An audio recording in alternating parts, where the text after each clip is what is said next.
lives and every second counts, but your safety may be at greater risk. That's because Kansas City's fire department is understaffed and overworked. 41 Action News investigator Andy Alcott dug deeper into this problem.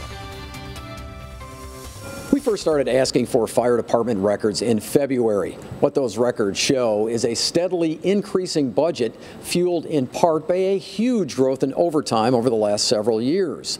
Those numbers have also raised concerns about staffing issues as well as firefighter and paramedic fatigue.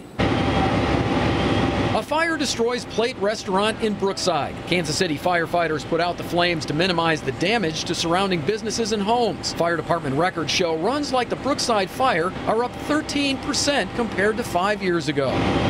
There is no doubt that you're putting more and more stress on the workforce, and our workforce does work extremely hard. To cover the city around the clock, overtime within the department has skyrocketed from around $5 million in 2012 to an estimated $16 million in the current budget. The department's overall budget is up from about $151 million last year to more than $166 million in the upcoming budget. I make no excuses for the overtime. We realize that the overtime is a big figure. We've been working on it for years.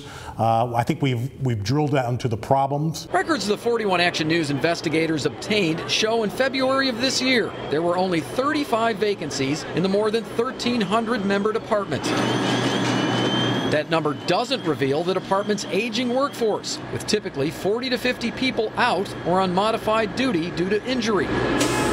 Couple that issue with sickness, vacations, off time, and minimum staffing requirements agreed upon by union contract, and it leaves ample opportunity for overtime. So who's pocketing the most overtime? You'll find the same 5 employee names in the top 10 list at least twice in the last 3 years. One paramedic was the top overtime earner each of the last 3 years. In 2016, he made nearly $156,000 in overtime alone. His total pay of more than $232,000 is more money than what KCFD Chief Paul Berardi and City Manager Troy Schulte each pocketed last year. It certainly is to no fault of his. It's only my fault that these vacancies exist. The issue is how do we make those opportunities as few as possible so that we can avoid that unnecessary cost. My take is on it, they need more paramedics in the system.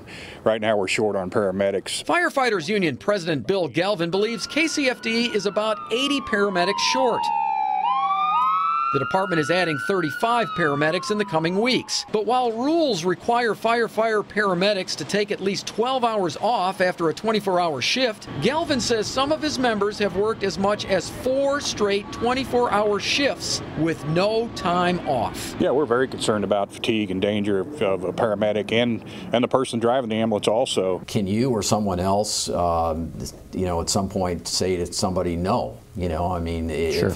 But it keeps happening. In 2013, an audit revealed one KCFD paramedic averaged 58 hours of overtime per week. That year, Chief Berardi issued an order to stop consecutive ambulance shifts. He said in 2013, overtime is an issue he takes very seriously. In the years-long battle to address the problem, the city now is not only hiring more paramedics, firefighters are also getting cross-training to be paramedics, which takes months. The city is also working on a new staffing plan. We know that we're headed in the right direction. I don't believe they're going in the right direction until we get those paramedics into the system. Galvin is also concerned about firefighter and paramedic response times in South Kansas City and especially the Northland, where he believes there simply aren't enough stations. The City Council plans to take a full look at the overtime issue next month. I'm investigator Andy Alcock, 41 Action News. And if you have something our I team needs to look into, email us at investigators@kshb.com.